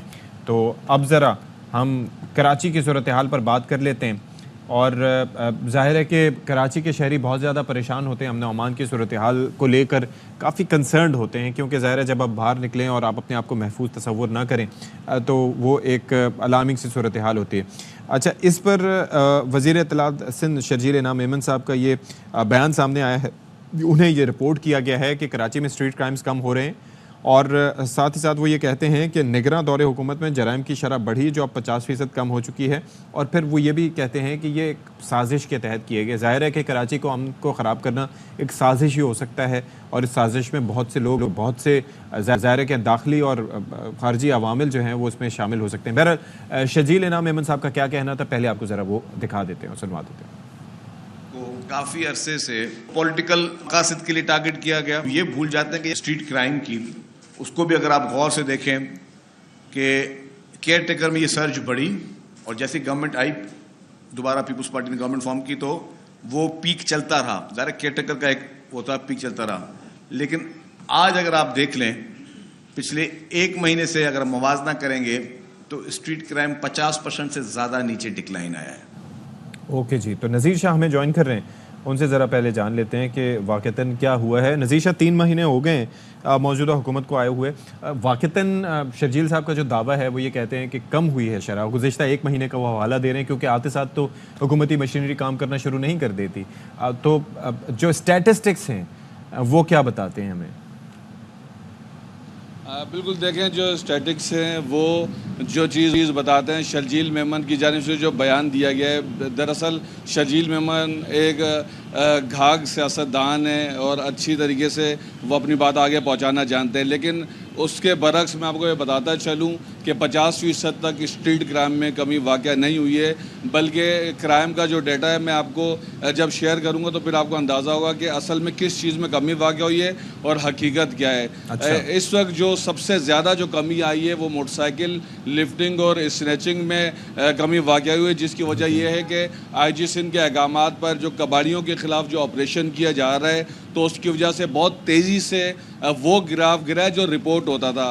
अब रिपोर्ट होने की बात को पहले ये समझना ज़रूरी है कि फरवरी तक कराची में 20,000 से ज़ायद क्राइम की वारदातें रिपोर्ट हो चुकी थी। जब क्राइम की वारदातें रिपोर्ट होती है तो हम उसे ओवरऑल तस्वुर करते हैं। उसके अंदर कम से कम 15,000 से ज़्यादा मोटरसाइकिल की या गाड़ियों की वारदातें होती हैं, 5,000 जो दीगर वारदातें हो जिसमें जो डकैती मज़ात पर कत्ल भी होते हैं, ज़ख्मी भी होते हैं, और दीगर अशिया और दीगर जो मामलात होते हैं, आपसी झगड़े भी होते हैं। तो कोई भी चीज़ जो रिपोर्ट होती है उसे हम फिर मजमूई तौर पर करके चलाते हैं। जो जनवरी और फरवरी में जो क्राइम की मजमूई सूरत हाल थी वो 20,000 से ज़ायद थी। जनवरी में 7,500 से ज़ायद क्राइम हुए, फरवरी में 7,500 से ज़ायद हुए, मार्च में 7,500 के करीब क्राइम हुए, अप्रैल में अचानक से क्राइम नीचे आया और तकरीबन 5,500 के करीब गया, और अब मई के अंदर भी ये सूरत हाल बहुत नीचे आती जा रही है। जो 4 माह की जो मजमूई सूरत हाल है, अगर आप शुरू के 2 महीने देखें तो 28,000 से ज़्यादा वारदातें हैं, लेकिन अगर यही सूरत हाल आप अब जाकर आप देख रहे हैं तो उसके अंदर वाज़े तौर पर ये कमी वाक़ हुई है। जो मौजूदा आईजी सेन है गुलाम नबी मेमन, इनको सबसे पहले जून 2022 में तैनात किया गया था और अगस्त 2023 में इनको हटाकर राजा रिफत मुख्तार को लगाया गया था, और उसके बाद दोबारा से जब इनको तैनात किया गया है तो जो ये तैनातियों का पीरियड है और निगरान दौर, ये इसका जो मवाजना मैं इसलिए कर रहा हूँ कि बार बार ये कहा जाता है कि निगरान दौरे हुकूमत में क्राइम बढ़ा, वायलेंस बढ़ी। इस वक्त जो मजमूई सूरत हाल देखी जाए तो कराची में 65 के करीब शहरी हैं जो डकैती मज़ाहमत पर अपनी जानें गंवा चुके हैं। सैकड़ों की तादाद से डकैती मज़ाहमत के दौरान जख्मी हुए हैं। अगर उसमें से आप 18 डकैती मज़ाहमत पर जाबाग के केस निकाल दें, वो 18 वो हैं जो असल में दहशतगर्दी के वाक़यात थे, जिनको CTD ने जब ये केस ट्रेस किया तो पता चला कि उन्होंने मखसूस फ़िरके के लोगों को टारगेट किया और अंदाज ऐसा अपनाते थे ऐसा लगे जैसे स्ट्रीट क्राइम है। तो मजमूई सूरत हाल जो ओवरऑल अगर देखी जाए तो जिस वक्त निगरान दौरे हुकूमत था उस वक्त भी सिंध पुलिस के यही अफसर काम कर रहे थे और अब भी वही काम कर रहे हैं। तो निगरान दौरे हुकूमत पे सारा इल्ज़ाम डालना मैं नहीं समझता मुनासिब है, लेकिन ये ज़रूर कहेंगे कि कमांड चेंज हुई है। जी, एक चीज़ मुझे ये समझाइएगा कि जाहिर है कि कोई जादू की छड़ी होती ही नहीं है कि आते साथ ही घुमा दी जाए, पूरा एक सिस्टम काम करता है, पूरा एक मशीनरी होती है जो काम करती है, और जाहिर है कि अगर कोई अच्छी चीज़ हो तो उस पर क्रेडिट देना बनता है। ये जो जिस तरीके से आगाह किया जाता है, जाहिर है कि जिस तरह से आपने शुरू में कहा कि शर्जील साहब एक बड़े सीनियर सियासतदान है, एक घाघ सियासतदान है, and he knows what to talk and क्या कन्वे करना है, लेकिन जो आदाद शुमार उनको बताने वाले होते हैं तो क्या वो उसमें बीच में कुछ डंडी मारते हैं या क्या सिलसिला होता है, वजह क्या होता है? देखिए, जो PRO या जो तर्जुमान होता है या जो मिनिस्टर के साथ मौजूद होते हैं, वो बाकायदा तौर पर उनको एक प्रेस रिलीज बना कर देते हैं। एक होती है सहाफ़ियों को देने की, एक होती है पढ़ने की। अच्छा। और ऐसा नहीं मैं कहूँगा कि क्राइम नीचे नहीं आया, क्राइम वाकई नीचे आया, लेकिन इसके अंदर अगर ये कहा जाए कि निगरान दौर में बहुत ज़्यादा था और अब हमने कोशिश की तो निगरान दौर में भी सिंध पुलिस के अफसरान काम कर रहे थे, मौजूदा दौर में भी वही काम कर रहे हैं, बल्कि जो अभी इस टाइम पर मौजूदा जो सिलसिला चल रहा है इसके अंदर वज़ीर आला सिंध मुराद अली शाह और वज़ीर दाखिला ज़िया लंजार का अंदरूनी तौर पर कई मरतबा चपकली सामने आई है, क्योंकि एक IG को पसंद करते हैं, एक नहीं करते, तो इसमें भी जो है ना सिंध पुलिस को बहुत मुश्किलात है। चलें, हमारे साथ रहिएगा। इस वक्त हमें ज्वाइन करें साबिक निगरान वज़ीर दाखिला सिंध ब्रिगेडियर रिटायर्ड हारिस नवाज साहब। Thank you so much for joining अस। हारिस नवाज साहब, बात हो रही है क्राइम रेट्स के कम आने की, और ये कहा जा रहा है कि पिछली दफ़ा जो निगरान दौर में सिलसिला कुछ ज़्यादा था, इस दफ़ा अब कुछ कमी आ गई है, कंपैरिजन किया जा रहा है और ये शर्जील इनाम मेमन साहब की जानिब से किया गया है। आपका इसमें नुक्ता नज़र क्या है? देखिए, मैं इन निगरान दौर में क्या था, वी डिड आवर बेस्ट, इसमें मतलब कोई डाउट नहीं। और अगर अभी क्राइम रेट कम हो तो it's a very good thing, that means कि things are going in the right direction.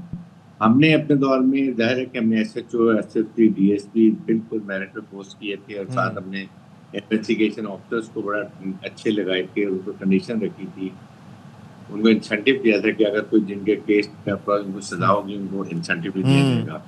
साथ हमने यहाँ तक किया था कि एक कॉलम यहाँ बना दिया था कि जो आदि मुजरिम है उनको लिखा जाएगा ये पहले कितने सजा जाए, ताकि जज को पता हो कि इसको ज़्यादा, क्योंकि होता ये था कि वीक प्रोसिक्यूशन होती थी, केस चलान सही नहीं होता था और वो 2 हफ्ते 3 हफ्ते के बाद मैक्सिमम सजा होती। तो ये इनको इनकरेज करता था। हमने ये कर दिया, लिखे कि ये 5 दफ़ा पहले जुर्म कर चुका है, 5 दफ़ा सजा जा चुका है, जज को पता हो, और वो 5 से 7 साल के जब जेल देगा, it will act as a deterrent for others not to do.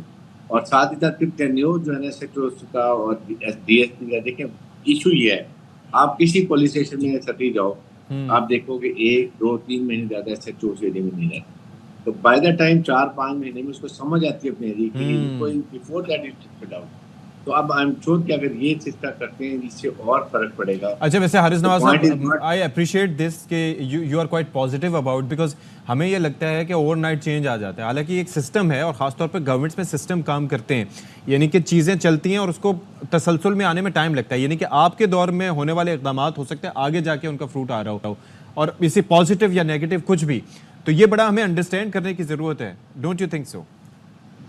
बिल्कुल। और सेकंड ये कि देखें, you should not pass on the buck to anyone else. आप कहें जी ये this what we have got and we will put in our best कि हमने इसको इम्प्रूव करना है। अवाम ने हमें वोट इसीलिए दिए है, अवाम ने हमें इसीलिए लेकर आए हैं, और हम we will not look back, we look forward. जी। और सेकंड कच्चे का जो है वो यही है कि इम्पोर्टेंट थिंग सबसे ज़्यादा कि वहाँ पर जब तक आप वहाँ के लोकल इन्फ्लुएंशियल वडेरास को कंट्रोल नहीं करेंगे, जो कि अक्सर आपके एमपी और एमपीएस हैं, तो ये बात नहीं बनेगी। वहाँ पर अगर आप इनको कंट्रोल, हमने तो यहाँ तक कहा था जी हम इनके अपर काटेंगे, तो वहाँ पर कच्चे में बिल्कुल क्राइम रेट खत्म हो गया था ऑलमोस्ट। सारे हमने अब्डक्टेड जो थे विदाउट पेइंग इवन अ पेनी हमने वो रिकवर किए थे, और बड़े मशहूर केस थे हिंदुओं के, सागर एंड सोन सबको मैं खुद कानपुर गया, उनको मिला जाके, हमने कच्चे के विजिट किए।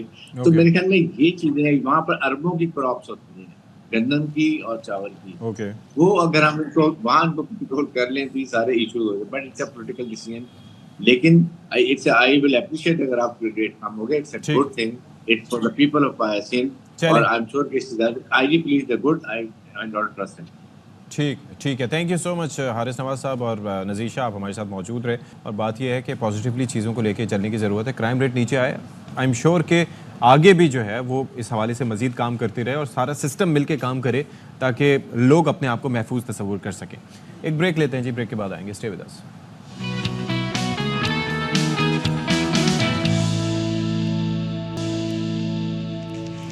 अच्छा जी, वेलकम बैक। अच्छा, कम उम्री में आपके पास बहुत एनर्जी होती है और उस एनर्जी को चैनल करना बहुत ज़रूरी होता है। हमारा ज़्यादातर फोकस बचपन में क्या रहा कि मतलब आपने क्रिकेट खेल लिया, फुटबॉल खेल लिया ज़्यादा से ज़्यादा आजकल मुख्तलिफ टीम्स को देखकर।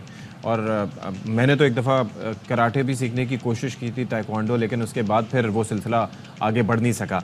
लेकिन अभी जून जुलाई की छुट्टियां भी आ रही हैं, तो बच्चों को भी थोड़ा सा मोटिवेट करना इस हवाले से ज़रूरी है कि ये भी हमारे खेल ऐसे हैं जिसमें बॉक्सिंग हो गया, मुay thai हो गया, किक बॉक्सिंग हो गया, MMA हो गया, ये ऐसे स्पोर्ट्स हैं जिनके अंदर आपको फोकस करना बहुत ज़रूरी है ताकि आप अपनी एनर्जीज़ को बेहतर तरीके से आगे बढ़ा सकें और फिर फिट भी रह सकें। हम आपकी मुलाकात करा रहे हैं पाकिस्तान के नामवर किक बॉक्सर हैं आगा कलीम, जो इन दिनों उज़्बेकिस्तान में एशियन मुay thai चैम्पियनशिप में पाकिस्तान की नुमाइंदगी करने के लिए तैयारी कर रहे हैं, और वो भी बग़ैर कोच के। अंदाज़ा कीजिए कि ये एक ऐसा गेम है जिसके अंदर आपको, और ख़ास तौर पर कम उम्र भी हैं आगा कलीम, लेकिन उनको ज़ाहिर है कि आपको एजुकेट करना होता है, गाइड करना होता है, मुख्तलिफ फाइटिंग स्टाइल्स के हवाले से बताना होता है, हरीफों के हवाले से काफ़ी सारी चीज़ें होती हैं जो मैनेज करने होते हैं, जो कि एक कोच के बगैर मुमकिन नहीं है। लेकिन उनकी तैयारियाँ पहले भी बगैर कोच के रही और इस बार भी बगैर कोच के रही। अच्छा, 4 बार ये इंटरनेशनल चैम्पियन रहे, 1 बार एशियन चैम्पियन रहने का एजाज़ भी हासिल हुआ है, और इसके अलावा मज़ीद क्या क्या कामयाबी उन्होंने समेटी हैं, ये उनसे ज़रा जान लेते हैं। हमारे साथ स्टूडियोज़ में मौजूद हैं। Thank you so much Agha Kaleem, एक बार फिर से आप हमारे पास तशरीफ़ लाए and you are making us proud. लेकिन भाई मुझे ये बताएं कि बग़ैर कोच के, ये तो सिर्फ क्रिकेट में होता था शुरू में कि बल्ला पकड़ा और खेलना सीख गए और फिर उसके बाद आगे जाके पॉलिश हुई। यहाँ पर तो आगे भी आपको पॉलिश करने वाला कोई नहीं है, क्यों है ऐसा? बिल्कुल, अगर देखा जाए, मेरा नाम आगा कलीम है बेसिकली, और मैं एक एशियन चैम्पियन, वर्ल्ड चैम्पियनशिप अल्हम्दुलिल्लाह मैंने विन किए 2 मरतबा। तो जब मैं 2 मरतबा मैंने थाईलैंड बैंकॉक गया 2023 में, 2024 में, मेरे साथ मेरा कोच नहीं था।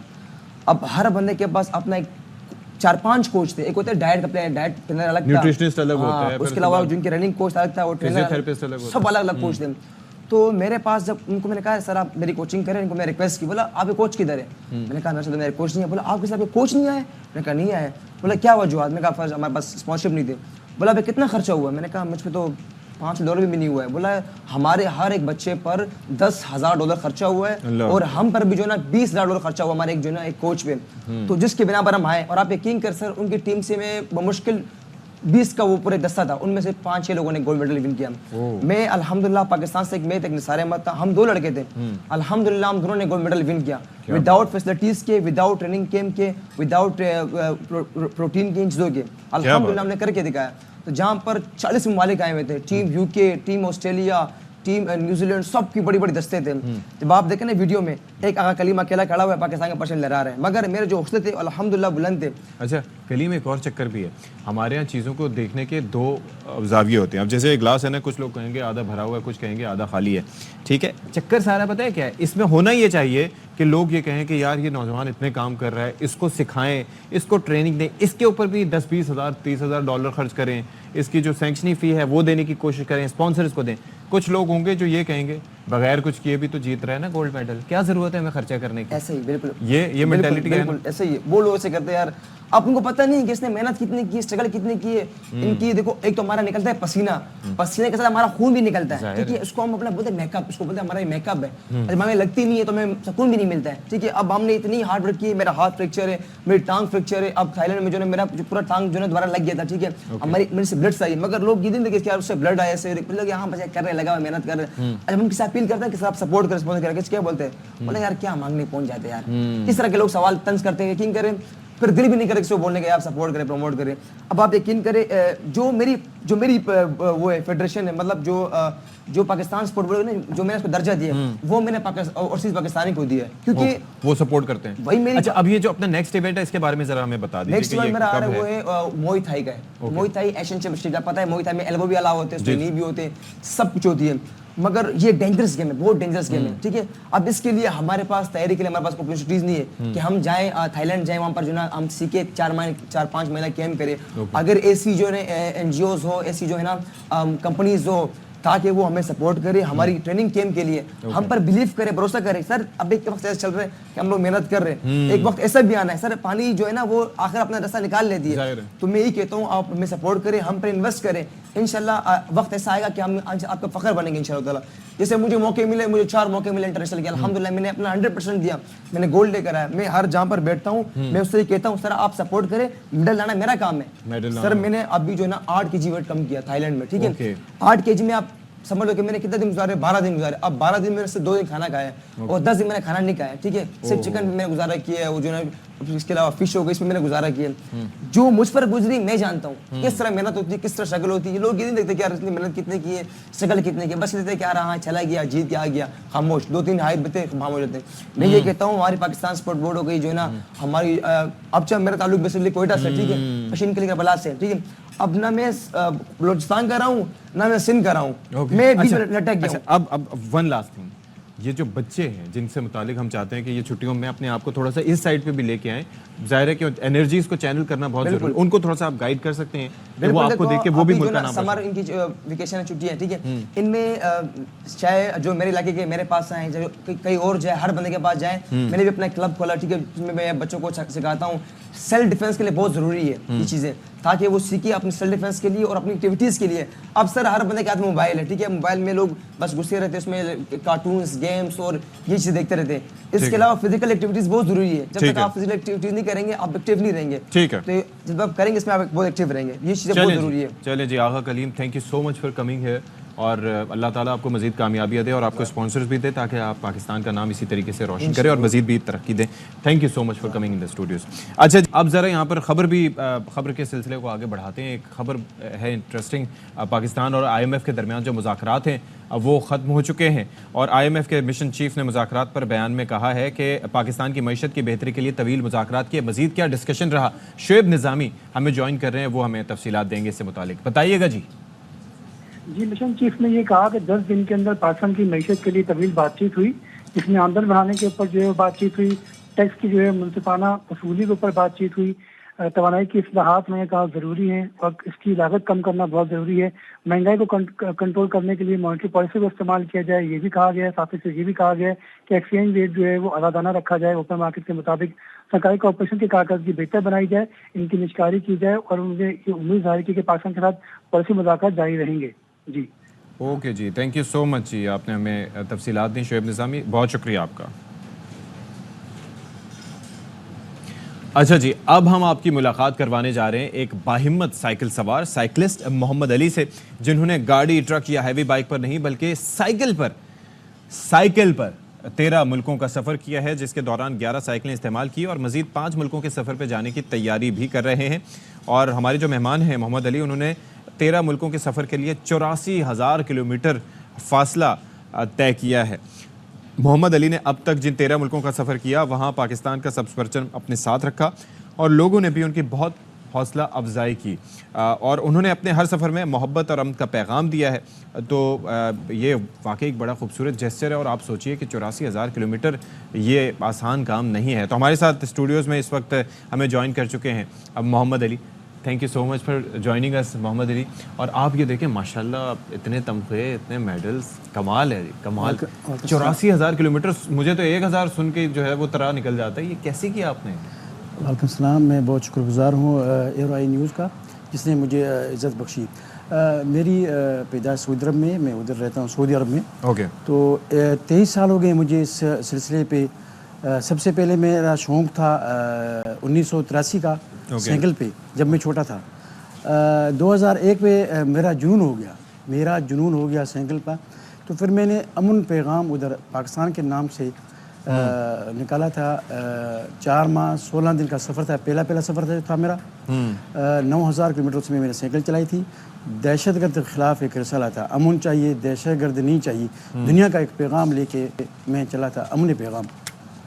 तो अभी माशाल्लाह फिर उसके बाद मेरा टूर था उर्दन का, सूरिया का, लुबनान का, तुर्किया का, मिस्र का। उसके बाद फिर टूर मेरा पाकिस्तान का हुआ 2006 पे जब ज़िलज़िला आया था। 2000 उस पर मैं कराची से लेके कश्मीर तक गया था। 1 माह 2 दिन मुझे लग गए थे वहाँ। अच्छी लोगों ने स्पीड मुझे दी थी, अपनी आवाम जो पाकिस्तान की थी। ख़ास करके मैं जब निकला था तो शदीद सर्दी थी उस टाइम।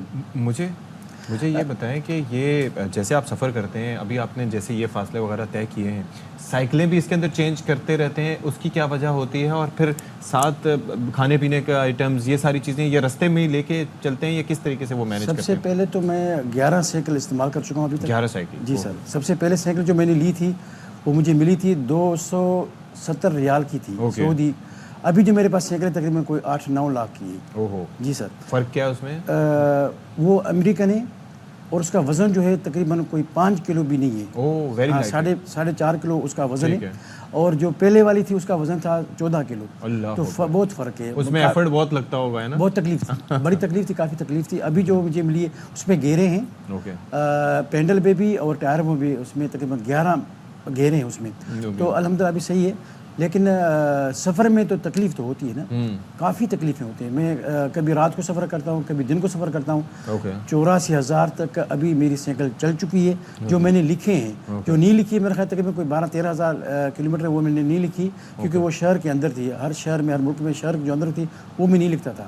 तो अभी भी मेरा एक प्रोग्राम है, मैं कराची में अभी सऊदी अरब से UK गया था, UK से भी इधर आ रहा हूँ। तो मेरा प्रोग्राम है अभी 5 मुल्कों का, दुबई, कतर, बहरीन, सुल्तानत ओमान और कुवैत का। तो मैं तकरीबन 2 दिन पहले मिला था अपना मिनिस्टर जो है यूथ फेयर का, जलालुद्दीन महर साहब। उसको मैंने लेटर दिया हुआ है कि अल्लाह करे वो जल्दी मुझे मिल जाए इनका अपना लेटर। तो मेरे लोगों का रवैया कैसा होता है जब आप जाते हैं और ख़ासतौर पर मुख्तलिफ मुल्कों में जा रहे होते हैं, और वो किस तरह से आपको अप्रिशिएट करते हैं चीज़ों को देख के? पाकिस्तान की नुमाइंदगी आप कर रहे होते हैं ज़ाहिर है सर। वहाँ हमारे जहाँ भी, हर मुल्क में जहाँ भी कमेटी पाकिस्तानी रहती है हमारी, बड़ी अच्छी मुझे दाद देते हैं, बड़ी अच्छी इज़्ज़त देते हैं। और वहाँ की आवाम भी, हर मुल्क की जो भी आवाम है, बड़ा अच्छा मुझे बड़ी अच्छी इज़्ज़त दे रहे हैं। और काफ़ी यानी कि माशाल्लाह तबारकल्लाह स्पेंड मुझे देते हैं उधर। जी सर। और अभी मेरा प्रोग्राम है, बस मेरा ख्याल है कोई 10 दिन के अंदर बस ये पेपर अगर आ जाएगा तो मैं चला जाऊंगा। उसके बाद मुझे एक ऑफ़र आई है, अभी मंजूर भी होगी मेरे ख्याल है, 27 मुल्कों का यूरोप में। वो इंशाल्लाह 6 माह के बाद या 5 माह के बाद इंशाल्लाह वो मैं शुरू कर रहा हूँ। अभी मेरे साथ इस सफ़र में मेरा बेटा है अब्दुर्रहमान, वो भी मेरे साथ ही है अभी।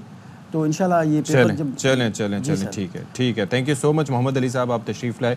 We wish you the best. और आप ज़ाहिर है कि पाकिस्तान की नुमाइंदगी कर रहे हैं, पाकिस्तान का नाम रोशन कर रहे हैं, तो ये हमारे लिए बड़ी एक फ़ख्र की बात है। ये मेरे लिए फ़ख्र है कि मैं पाकिस्तान का नाम रोशन कर रहा हूँ। और मेरा इल्तिजा है कि जो लोग यहाँ रह रहे हैं, सरबराह जो बड़े हैं, एक तो IG सिंधु जो हमारा कराची में रह रहे हैं, उसकी मुलाकात के लिए मैंने दरख्वास्त दी हुई है कि मैं उससे मिलूँ। और दूसरी कि इंशाल्लाह ताला आप दुआएं करें हमें, तो ये हमारा सफ़र इंशाल्लाह जी। बहुत शुक्रिया।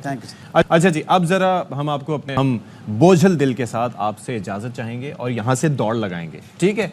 तो अशफाक इसहाक सत्ती और हमारी टीम को इजाज़त दीजिए, फिर मिलेंगे। अल्लाह हाफिज़।